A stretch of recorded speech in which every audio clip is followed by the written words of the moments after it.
Welcome to Data Mining Lecture 4. As in previous lecture, we have discussed about artificial neural networks, and we know that inspired by human brain, computer scientists developed artificial neural networks. But there are some benefits and limitations of artificial neural network. Let's start with them.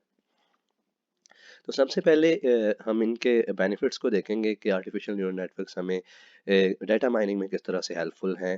तो सबसे अहम बात जो artificial neural network के बारे में बताई जाती है वो ये है कि useful for pattern recognition, classification, generalisation, abstraction and interpretation of incomplete and noisy data. तो मोस्टली हमारा जो डाटा माइनिंग के अंदर प्रॉब्लम्स होते हैं वो डाटा नॉइजी होता है या तो वो इनकम्प्लीट होता है। तो उनके सॉल्यूशंस के लिए ही आर्टिफिशियल न्यूरल नेटवर्क्स को अप्लाई किया जाता है ताकि हम अपनी रिक्वायर्ड जो आउटपुट है वो ले सकें। तो जैसे कि यहाँ पे बताया गया है कि डाटा किस तरह का handwriting recognition, image recognition, voice and speech recognition and weather forecasting. तो ये कुछ मेजर इश्यूज हैं डाटा के अंदर जिनको आर्टिफिशियल न्यूरल नेटवर्क के जरिए क्लासिफाई किया गया, डाटा माइनिंग की गई।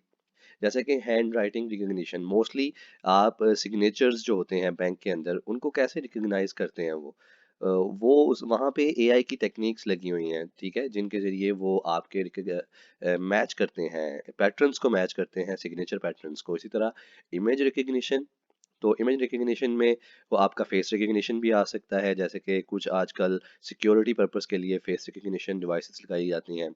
तो वहाँ पे उनके पास एक डेटाबेस होती है जहाँ पे उन्होंने ऑलरेडी रजिस्टर्ड लोगों के फेसेस जो होते हैं, पिक्चर्स जो होती हैं उनको सेव किया होता है, तो उनका पैटर्न मैच करते हैं। इसी तरह वॉइस एंड स्पीच रिकग्निशन में भी पैटर्न मैचिंग ही हो रही है। और वेदर फोरकास्टिंग में क्या होता है कि आप प्रीवियसली जो आपके पास डाटा अवेलेबल होता है वेदर का, फॉर एग्जांपल पिछले 10 दिन का जो वेदर है उसको देखते हुए आप प्रेडिक्ट कर सकते हैं कि आने वाले 2 दिन या 4 दिन या ये महीने का वेदर कैसा होगा।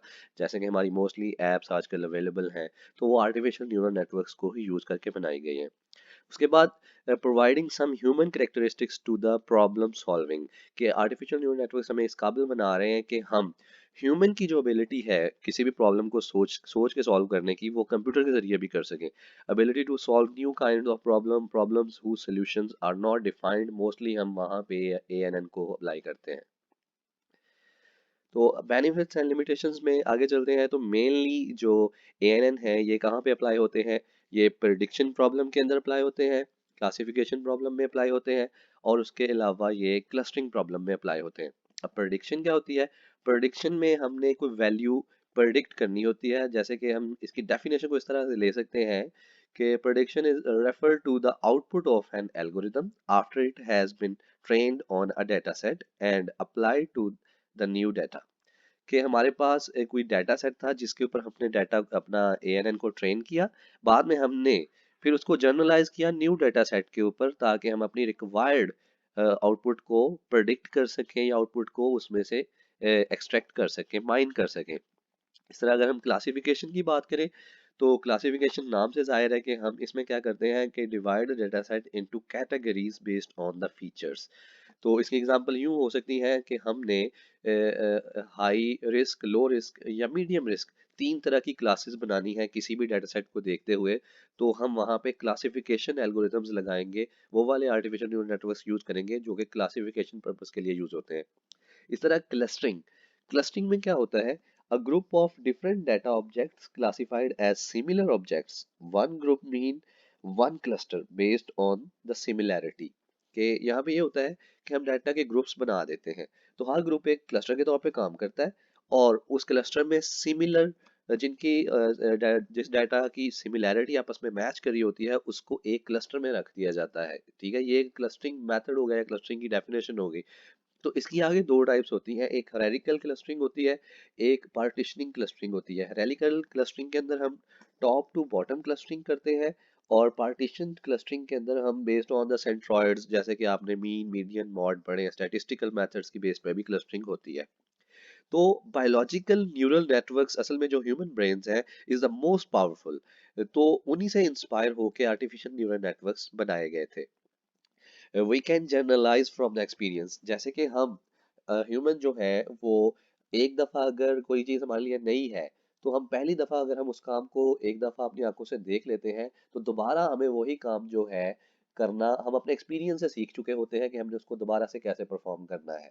फॉर एग्जाम्पल, आपने कंप्यूटर को पहले कभी नहीं चलाया था, तो या विंडोज कभी इंस्टॉल नहीं की होती, मोस्टली जैसे कि स्टूडेंट्स का इशू होता है, तो उसमें क्या होता है कि आप जब पहली दफा उसकी इंस्ट्रक्शंस एक दफा ले लेते हैं विंडोज इंस्टॉलेशन की, उसके बाद आपके माइंड के अंदर, आपकी मेमोरी में वो चीज़ें स्टोर हो जाती हैं, ठीक है।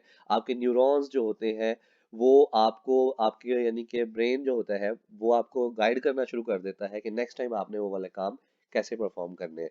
तो सिमिलरली ये जो आर्टिफिशियल न्यूरल नेटवर्क्स हैं, इनमें भी ये मतलब फीचर्स ह्यूमन ने डाल दिए हैं, ब्रेन से इंस्पायर्ड होके, ह्यूमन ब्रेन से इंस्पायर्ड होके। आगे बेनिफिट्स की बात करते हैं। Benefits and limitations of ANN. तो computerised neural networks attempt to bridge the gap. Computerised जो न्यूरल नेटवर्क्स हैं, ये कहाँ पे ज्यादातर डायग्नोसिस द मेडिकल कंडीशंस। अब मेडिकल ट्रीटमेंट वैसे तो फिजिकली डॉक्टर्स करते हैं, लेकिन उन्हें भी आर्टिफिशियल न्यूरल नेटवर्क्स की जरूरत होती है। वो कैसे? वो ऐसे कि जैसे आजकल एमआरआई मशीन्स हैं, एमआरआई मशीन्स हो गई, सिटी स्कैन हो गए, इनके अंदर क्या होता है, वो जो मेडिकल इमेजेस आते हैं उनके ऊपर क्लस्टरिंग एल्गोरिदम्स या सेगमेंटेशन एल्गोरिदम्स अप्लाई करके वो डायग्नोज कर लेते हैं कि बीमारी एक्चुअली, अगर कोई डिजीज है, वो कौन से एरिया के अंदर है, बॉडी के कौन से पार्ट में वो डिजीज है। इसी तरह identify cluster of valuable customer, ये हमारी मार्केटिंग के अंदर आ जाता है कि हमारे पास एक ह्यूज अमाउंट ऑफ डाटा है, जिसमें से हमने अपने वैल्यूएबल कस्टमर्स जो हैं उनको आइडेंटिफाई करना है। हमारे पास बहुत ज़्यादा एंट्रीज हैं, बहुत ज़्यादा ट्रांजैक्शंस हैं, उन ट्रांजैक्शंस की बेस पे हम कस्टमर्स को आइडेंटिफाई कर लेते हैं या उनकी क्लस्टरिंग कर लेते हैं। इस तरह predicting time series in financial world, तो time series problem mathematical problems होती हैं। तो वैसे तो ये बहुत कंप्यूटेशनल कॉस्ट है, अगर लेकिन हम एएनएन अप्लाई कर दें तो यही काम हम विद इन लेस टाइम हम कह सकते हैं कि हम इसको परफॉर्म कर सकते हैं। उसके अलावा फ्रॉड डिटेक्शन में भी हम पैटर्न्स को ही मतलब मैच करते हैं। अगर हमने फ्रॉड डिटेक्ट करना है, मोस्टली आजकल बैंक्स वगैरह के साथ जो ऑनलाइन फ्रॉड्स होते हैं या साइबर क्राइम्स होते हैं, इनमें फ्रॉड डिटेक्शन एल्गोरिदम्स लगाए जाते हैं।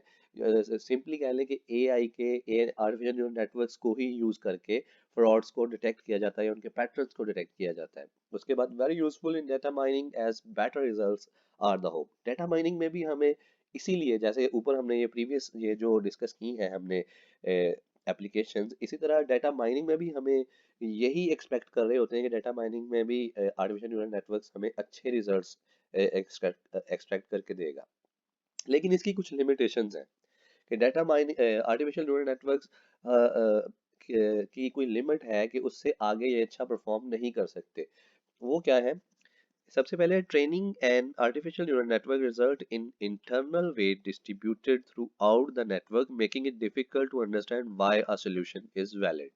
तो जैसे कि हमने लास्ट लेक्चर में इनकी डायग्राम देखी थी कि ये कैसे डाटा को प्रोसेस करते हैं, इसमें हमें कुछ वेट्स, खुद से वेट्स ऐड करना पड़ते हैं, लेकिन हमें उन वेट्स का नहीं पता होता कि वो प्रोसेसिंग वेट्स की और बाइस की प्रोसेसिंग कैसे हो रही है, और कोई सोल्यूशन जो ये प्रोवाइड कर रहा है आर्टिफिशियल न्यूरल नेटवर्क्स, वो वैलिड है कि नहीं।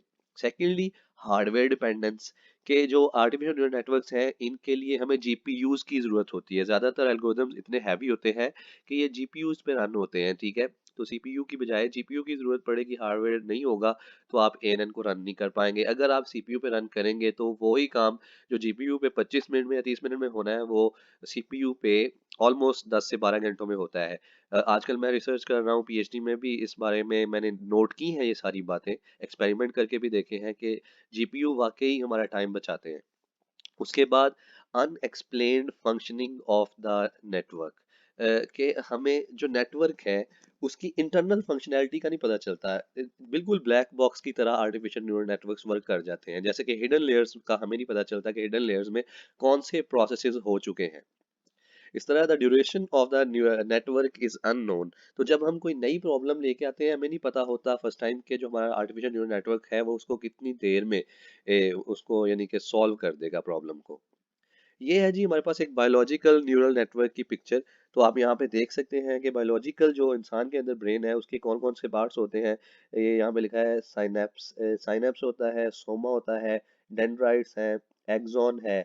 सिमिलरली यहाँ पे टू इंटरकनेक्टेड ब्रेन सेल्स हैं या दो न्यूरॉन्स को आपस में जोड़ा गया है, दोनों के पास सिमिलर पार्ट्स हैं।